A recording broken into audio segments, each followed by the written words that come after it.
in Abaco, Bahamas, the 19th of March 2024. And I live in a country that I'm once so proud to be 100% Bahamian. I want so proud to have the majority of the people around me speak English as their first language. But it looks like it's not going to happen in my lifetime. But it's embarrassing to see that they had of heads of meeting or whatever you call it in Jamaica, and the country that's most affected by the Haitians' migration is the Bahamas. I don't think that any country in the region, including Jamaica, has had 100 illegal built homes without a building permit in their city center. I don't believe there's 100 Haitians from Barbados built 100 structures in Barbados. I don't think that there's 100 Haitians has built a structure in the heart of Miami. Even Dominica. All these Caribbean islands, the Bahamas is being affected mostly. But because of the corruption of this country, the American government that donated hundreds of millions of dollars to help to solve this problem, they have promised not to put a boot on the ground, and the leadership of America would not come to the Bahamas when the Bahamas is supposed to be the one that is mostly affected. And if the Bahamas is affected by their geographical makeup, America is affected.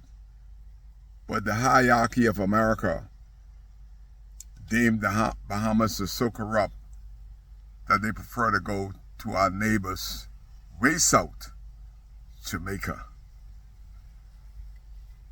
It is deemed so corrupt that for over a decade or more they haven't had an ambassador to the Bahamas. I was so taken aback when Barack Obama was president of the United States of America, first black president. Our leader of CARICOM at the time was Perry Christie, Prime Minister of the Commonwealth of the Bahamas. And they had the heads of CARICOM meeting in Jamaica because the black president of the United States deemed the Bahamas so corrupt. He wanted to come, but because of the corruption, he dare not come to the Bahamas. How could that be? That where we are located, the Haitians only come to the Bahamas rather than Jamaica, Barbados, and all these other places, because they come to the Bahamas and they get everything free. Free health care, free education, free passport. Everything that the Haitians can't get in Haiti, they getting it free here. Free land. For years they could come, and 40 years they were in the mud and the peace. Which other country in the Caribbean is being devastated and affected negatively by the influx of so many Haitians, and the Bahamas government is traveling all over the world, and we can't protect our borders? Everybody is protecting their borders. 30 years later, the Royal Bahamas Defense Force is now saying they're gonna protect their border. And while they're protecting the border, the little boats are sailing right into Nassau Harbor. That shows you the leadership of the lack thereof of the Defense Force. That everybody and their mommy know that 4,000 prisoners broke out of jail. And the only place that they want to come is to the Bahamas. And they're having a meeting, an emergency meeting concerning Haiti and the Bahamas. But the delegation cannot come to the Bahamas, while the Bahamas is going everywhere in the world.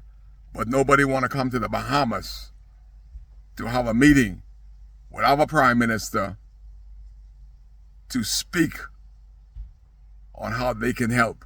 They go to other countries and have the meeting in the Bahamas, have to come to them. And when the Bahamas come in this meeting, the Barbadian prime minister and the Americans have all to say on what should happen, where the money should go to help to stop